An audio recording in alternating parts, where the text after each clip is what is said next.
వీక్షకులందరికీ నమస్కారం. ముందుగా మిర్చి రైతు సోదరులు చాలామంది కామెంట్లు చేస్తూ ఉన్నారు. ఈ మధ్యకాలంలో కొంచెం ధరలు బాగా మందంగా ఉన్నాయి. కొంచెం మార్కెట్ స్టడీగా ఉన్నా యుద్ధం స్టార్ట్ అయిన తర్వాత కొన్ని కొనుగోలు చేసిన తర్వాత కూడా క్యాన్సిల్ చేస్తూ ఉన్నారు. దీని మీద వీడియో చేయాలని రైతులు కామెంట్లు చేస్తూ ఉన్నారు. సహజంగా మార్చి ఏప్రిల్ మాసాల్లో మిర్చి యార్డులకి పెద్ద ఎత్తున సరుకు వస్తూ ఉంటుంది. మార్చి రెండో వారంలో గుంటూరు మిర్చి యార్డుకి సగటున 1,60,000 టిక్కీలు, వరంగల్ ఖమ్మం మార్కెట్లో రెండింటికి కలిపి ఒక 1,20,000 రావాల్సి ఉంది. కానీ ఈ ఏడాది విస్తీర్ణం తగ్గిపోయింది, దిగుబడులు కూడా సగానికి సగం తగ్గిపోయాయి. దీంతో గుంటూరు మిర్చి యార్డుకి ప్రస్తుతం ప్రతిరోజు 87,000 టిక్కీల సరుకు మాత్రమే వస్తూ ఉంది.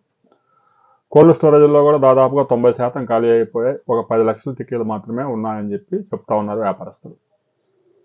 ధరలు గడిచిన వారం రోజులుగా స్టెబిలైజ్గా ఉన్న గడిచిన 2-3 రోజులుగా కొన్ని కొనుగోలు చేసిన సరుకును కూడా లిఫ్ట్ చేయడం లేదు, క్యాన్సిల్ చేస్తూ ఉన్నారు. దీంతో రైతులు ఆందోళన చెందుతూ ఉన్నారు.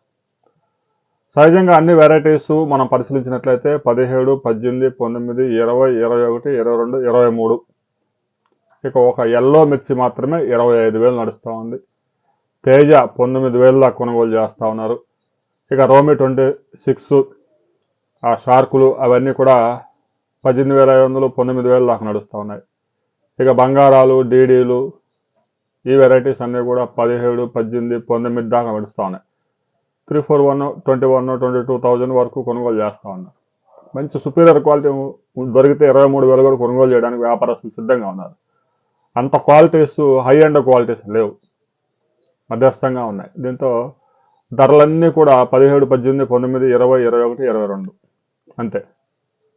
దీంతో రైతులు ఆందోళన చెందుతూ ఉన్నారు. గత నెలతో పోల్చుకుంటే దాదాపుగా క్వింటాకి 6-7 ధరలు తగ్గినాయి కొన్ని వెరైటీస్లో. తేజ లాంటి వెరైటీస్ అయితే అలాగనే స్టెబిలైజ్గా ఉంది. సహజంగా గల్ఫ్ దేశాలకి భారతదేశం నుంచి మిర్చి ఎగుమతులు కేవలం ఒక 12% మాత్రమే ఉన్నాయి. ఆందోళన చెందాల్సిన అవసరం లేదు. యుద్ధం పేరు చెప్పి ధరలు పతనం చేసే అవకాశం ఉంది. ముఖ్యంగా మార్చి ఏప్రిల్ కాబట్టి వచ్చిన సరుకులో ఈ సీజన్లోనే ఎక్కువగా 1,00,000 టిక్కీల దాకా రీచ్ అయ్యే అవకాశం ఉంది గుంటూరు మార్కెట్. దీంతో కొంత ధరలు తగ్గించి వ్యాపారస్తులు కొనుగోలు చేసుకునే అవకాశం ఉంది కొన్ని కంపెనీస్, ఐటీసీ కంపెనీలు లాంటి కంపెనీలు. రైతు సోదరులు ఆందోళన చెందాల్సిన అవసరం లేదు. యుద్ధం వల్ల కొంత ఎఫెక్ట్ అయిన మాట నిజమే. ఎక్స్పోర్టర్స్ అయితే ఏమీ వెళ్ళడం లేదు దుబాయ్ దేశాలకి. ముఖ్యంగా వ్యవసాయం మీద పెద్ద దెబ్బే పడింది.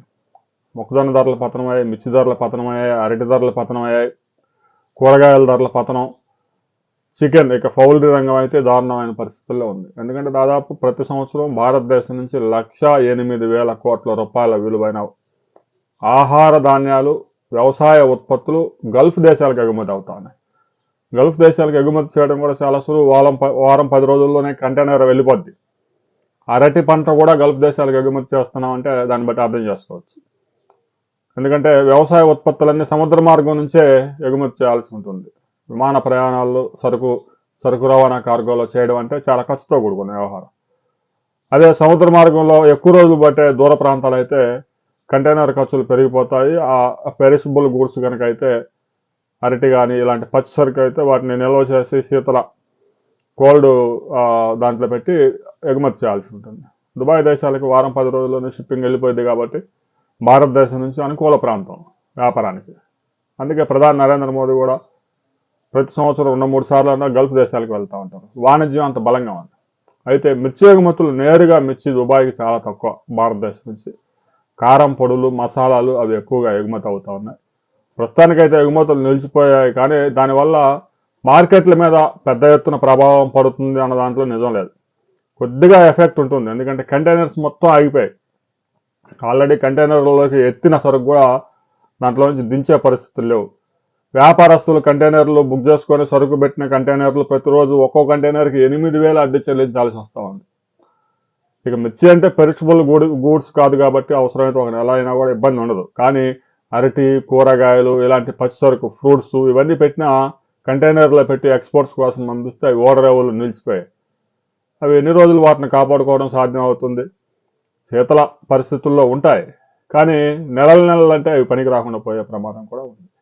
మిర్చి రైతులు ఆందోళన చెందాల్సిన అవసరం లేదు. మార్కెట్లో కొన్ని కన్సైన్మెంట్స్ అయితే కొన్ని వాళ్ళు క్యాన్సిల్ అవుతూ ఉన్నాయి. దాని ప్రభావం రైతుల మీద పడతా ఉంది. వారు కూడా ఎక్కడైతే దుబాయ్కి వెళ్ళే కన్సైన్మెంట్స్ ఆర్డర్స్ ఉన్నాయో అవి కొనుగోలు చేసినప్పుడు వాటిని క్యాన్సిల్ చేసుకుంటూ ఉన్నారు. మార్కెట్ మొత్తం మీద కొన్ని మాత్రమే, మార్కెట్ మొత్తం మీద ప్రతిరోజు గుంటూరు మార్కెట్లో ఒక 4-5 వేల ట్రాన్సాక్షన్స్ జరిగితే ఒక 40-50 ట్రాన్సాక్షన్స్ క్యాన్సిల్స్ అవుతా ఉన్నాయి రైతుల దగ్గర కొనుగోలు చేసిన తర్వాత కూడా. అందువల్ల రైతు సోదరులు ఆందోళన చెందాల్సిన అవసరం లేదు. మార్కెట్ స్టడీగా ఉంది. అయితే ధరలు గత నెలతో పోల్చుకున్నప్పుడు 20% తగ్గిన మార్కెట్ ధరలు ప్రస్తుతం ఉన్న ధరలు అంతకంటే పతనమయ్యే అవకాశాలు లేవు. ఎందుకంటే మార్కెట్లో సరుకు లేదు. ధరలు దారుణంగా తగ్గితే పెద్ద ఎత్తున కొనుగోలు చేయడానికి చాలామంది రెడీగా ఉన్నారు కోల్డ్ స్టోరేజ్లు పెట్టడానికి. ఏడాది కోల్డ్ స్టోరేజ్లు పెట్టే పరిస్థితులు కూడా కనిపించడం లేదు. ప్రతిరోజు ఈ సీజన్లో తెలంగాణలో, ఆంధ్రప్రదేశ్లో 3 లక్షల టిక్కీల మార్కెట్కి రావాల్సి ఉండగా మొత్తం కలిపినా కూడా 1,50,000 టిక్కీలు దాటడం లేదు. అంటే సరుకు సగానికి సగం తగ్గిపోయింది. కోల్డ్ స్టోరేజ్లో స్టాక్ లేదు. గల్ఫ్ దేశాలకి పెద్దగా ఎక్స్పోర్ట్స్ మన భారతదేశం నుంచి 12% కాబట్టి పెద్దగా ఇబ్బంది లేదు. ఒక 10-15 రోజుల్లో యుద్ధం కొలిక్కి వచ్చే అవకాశం ఉంది. ఆ తర్వాత వాణిజ్యం మరలా ప్రారంభమయ్యే అవకాశం ఉంది. అయితే మార్కెట్లలో కొద్దిగా కుదుపు వచ్చింది. దాని ప్రభావం ధరల మీద కూడా కొన్ని వెరైటీస్ మీద పడే అవకాశం ఉంది. అన్ని వెరైటీస్ మీద కాదు. అందువల్ల రైతు సోదరులు, మిర్చి రైతు సోదరులు కంగారు పడాల్సిన పని లేదు. మీరు కనుక మిర్చి అమ్మితే ఏ వెరైటీ అమ్మారు, ఏ మార్కెట్లో అమ్మారు, ఎంత ధరకు అమ్మారు అనే విషయాన్ని స్పష్టంగా కామెంట్ చేయండి.